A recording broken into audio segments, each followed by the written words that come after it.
Next to me is the Ferrari Monza SP1. With only one seat, no windshield, and a massive V12, the SP1 is one of the craziest Ferraris ever made. So what is it like to drive, and is it worth its near $3.8 million price tag? Today we're going to find out exactly that. The SP1 actually has a sibling called the SP2.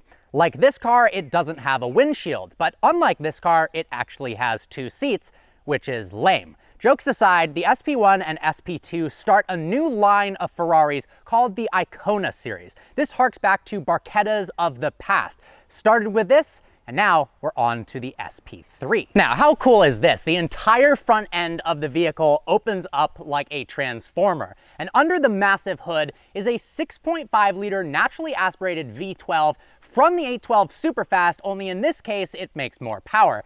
809 horsepower and 530 pound-feet of torque. Ferrari says it's good to sprint from 0 to 60 in 2.9 seconds. It's probably a little bit faster than that, and onto a top speed of more than 186 miles an hour. How much more than 186? Well, I'll let someone braver than me test that out. Now, thanks to its carbon fiber body panels, no windshield, no roof, and only one seat, the Monza weighs a lot less than the 812 Superfast, coming in at just 3,300 pounds. It's not incredibly light by today's standards, but with that massive V12 and the unreal driving experience, I think we can let it slide. So how do you even drive a car with no windshield? Aren't you going to get blasted in the face by wind? Well, you pretty much are, but Ferrari did develop this kind of intricate system that allows air to flow through this carbon fiber piece right here at the back of the hood and up through this vent, and it's supposed to go over and around the passenger compartment. That works up to about 30 miles an hour. Ferrari claims it works better at high speeds. I totally disagree. You just get pounded with air.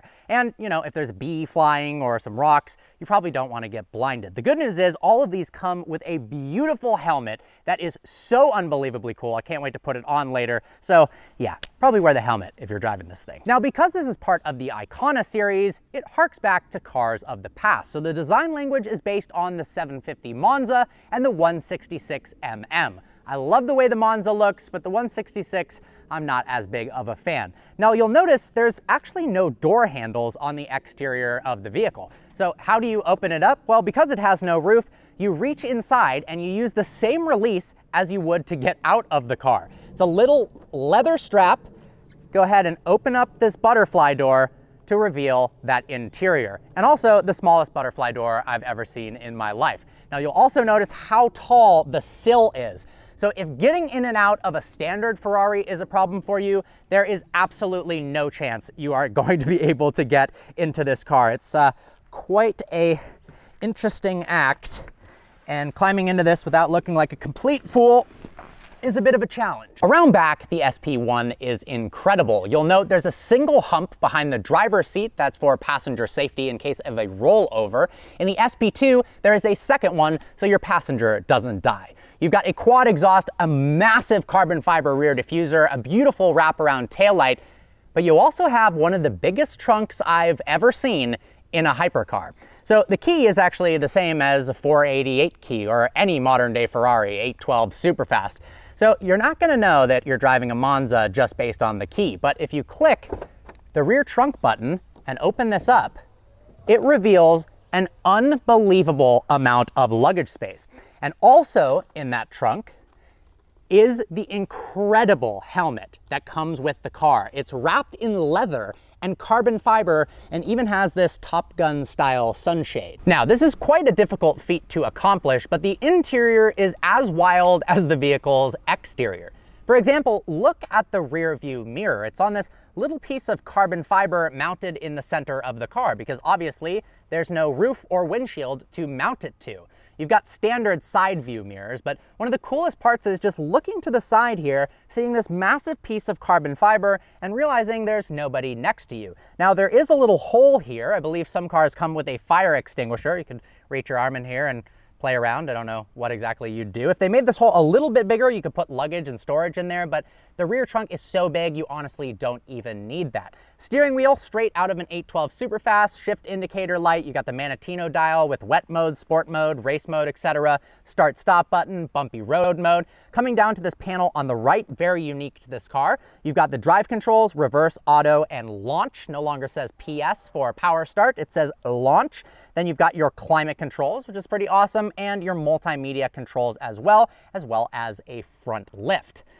Oh man, I am very excited to drive this car. Let's turn it on and go for a rip. All right guys, behind the wheel of the Monza now, gonna shut the door. Got this awesome helmet on. I honestly don't know how well you're gonna be able to hear me, but we're about to find out. Firing up that V12. All right, put it into race mode. We're gonna follow behind the gorgeous F50. All right, off we go.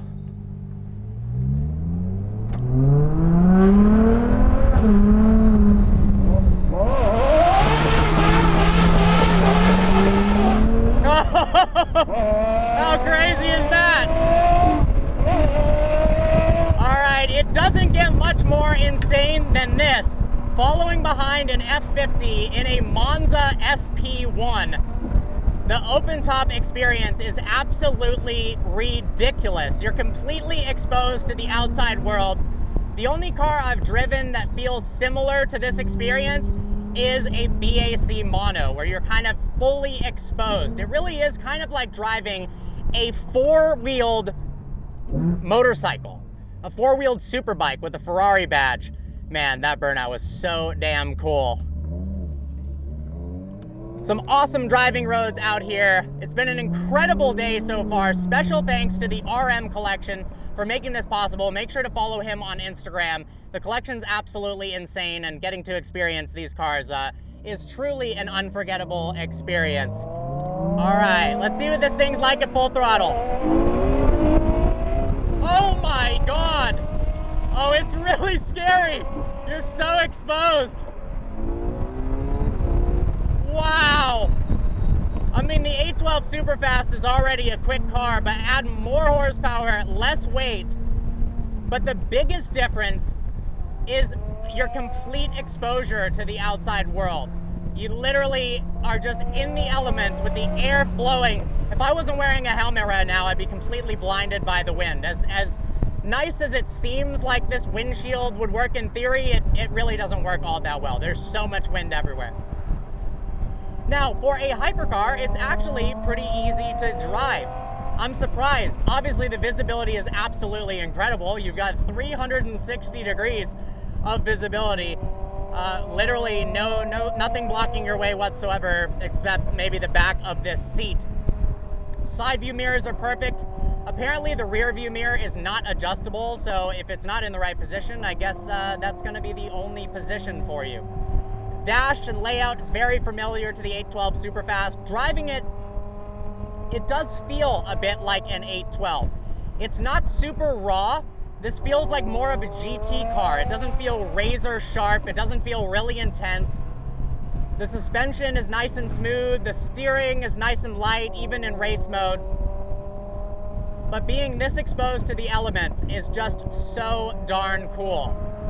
We're gonna get out to a more open road section where we can unleash the power of this beast in a little bit, but what a phenomenal experience. And while the SP2 is obviously a very, very cool car, it's not as cool as being able to be by yourself in a car with the extra aerodynamics. Obviously this flat panel here aids in the aerodynamics, but it's just this extremely selfish, extremely emotionally invigorating, ridiculous car that makes no sense, and that's why it makes all the sense in the world.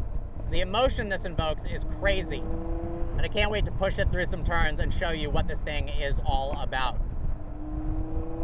Man, what a day. The seat is very comfortable and supportive. I wish it had a little bit more bolstering. You're kind of moving about in the cabin, but small complaints. Other than that, I mean, the car is much more practical than I was expecting. Being able to put a ton of stuff in the back is unbelievable. It's actually pretty airy in here. I've got tons of shoulder room. Obviously, you've got infinite headroom. All right.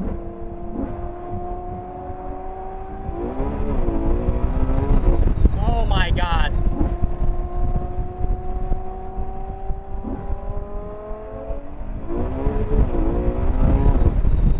Wow, watching that shift indicator light flash by, V12 absolutely rips. I will say you can only really hear about first and second gear. After that, there's so much wind noise with how fast you're going, you can't hear the engine as well as I would like. I'm sure if you put an aftermarket exhaust, you could hear it better. Really, when I start going full throttle, the only thing I can really hear is a little V12 and then that F50 screaming ahead of me with that 2B exhaust. I really hope you can hear me and can hear this exhaust note, because this experience is truly spectacular. There's really nothing else like this. The windshieldless car is such a crazy invention that makes no sense, but I love it. I absolutely love it. If you want to take out a car that puts a massive smile on your face, this is it. It really doesn't get much better than this. A V12 and just the wind blowing everywhere, getting to experience nature. We're in beautiful New Jersey countryside, driving through these beautiful trees. And other than that F50 in front of me, I can't really think of a better car to be in right now.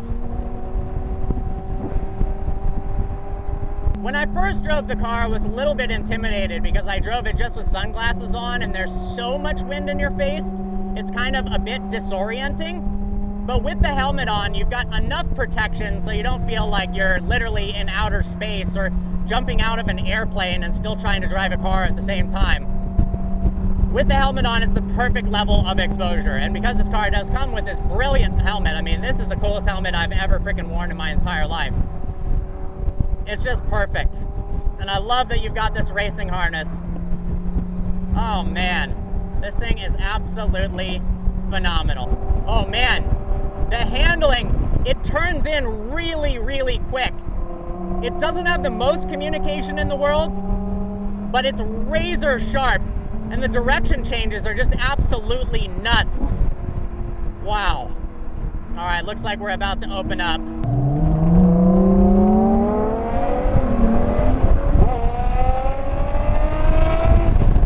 Wow, when you accelerate, it is so ridiculous in here. Holy crap. I'm like holding on for dear life.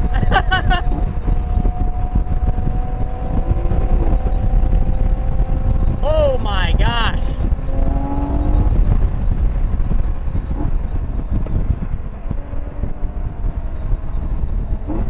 This thing is confidence inspiring. Oh my Lord. Oh.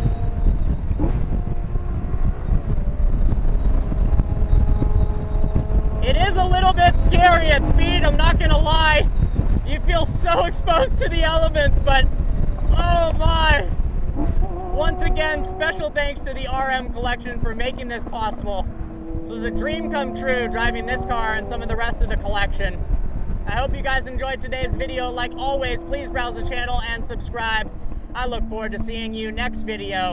And I'm gonna let you go with some just pure exhaust note from this gorgeous SP1.